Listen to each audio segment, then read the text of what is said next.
एक अघोषित युद्ध का आगाज बस होने ही वाला था। उस समय कैप्टन नॉनग्रूम नियंत्रण रेखा के पास सियाचिन सीमा पर तैनात थे। वहां उनकी सेना की टुकड़ी बहुत ध्यान से सीमा की निगरानी कर रही थी।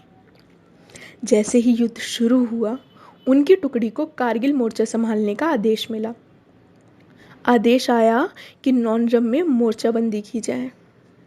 उनके साथ सियाचिन ग्लेशियर का अनुभव था। कैप्टन और उनकी टुकड़ी पाक घुसपैठियों और सैनिकों से लोहा लेने को तैयार बर्फीली चोटियों पर चढ़ते जा रहे थे। इस 12वीं जम्मू कश्मीर लाइट इन्फेंट्री के जाबाज ने पाकिस्तानी घुसपैठियों और देश के दुश्मनों को धूल चटा दी थी।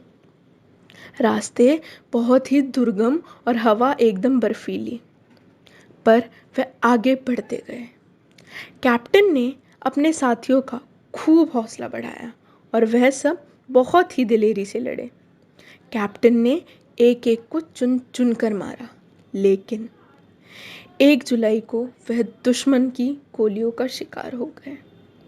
अपनी शहादत से 5 दिन पहले ही उन्होंने अपने पिता को खत लिखा था, जिसमें जल्दी घर लौटने और पापा से चिंता ना करने का वादा भी किया था। लेकिन ईश्वर को शायद कुछ और ही मंजूर था। उनका यह वादा अधूरा रह गया। वह मोर्चे से घर तो लौटे, पर शहीदी का बाना धारण कर और तिरंगे में लिपट कर। 1 जुलाई को शहीद हुए कैप्टन नॉनग्रूम का 8 जुलाई को पूरे सैन्य सम्मान के साथ अंतिम संस्कार किया गया। कैप्टन नॉनग्रूम मेघालय राज्य से ऑपरेशन विजय में होने वाले अकेले जाबाज शहीद थे।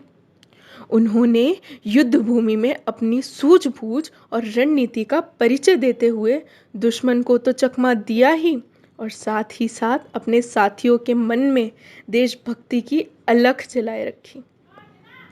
कैप्टन नॉनग्रूम, जिनका जन्म मेघालय के पूर्वी खासी हिल्स जिले के गांव लमडेमथिंग में श्री किशिंग पीटर के यहाँ हुआ था, वे बचपन से ही बहुत प्रतिभाशाली थे। उनमें देशभक्ति का जज्बा तो जैसे कूट कूट कर भरा था। वे बचपन से ही सेना में जाने के इच्छुक थे। 1997 में इन्होंने थल सेना में कमीशन प्राप्त किया और 12वीं जम्मू कश्मीर लाइट इन्फेंट्री में शामिल हुए थे। इनकी टुकड़ी सियाचिन ग्लेशियर पर तैनात थी।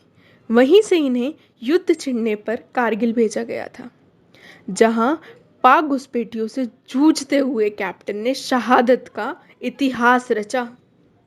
वह बहुत दिलेरी से लड़े और दुश्मनों को जमकर रौंदा।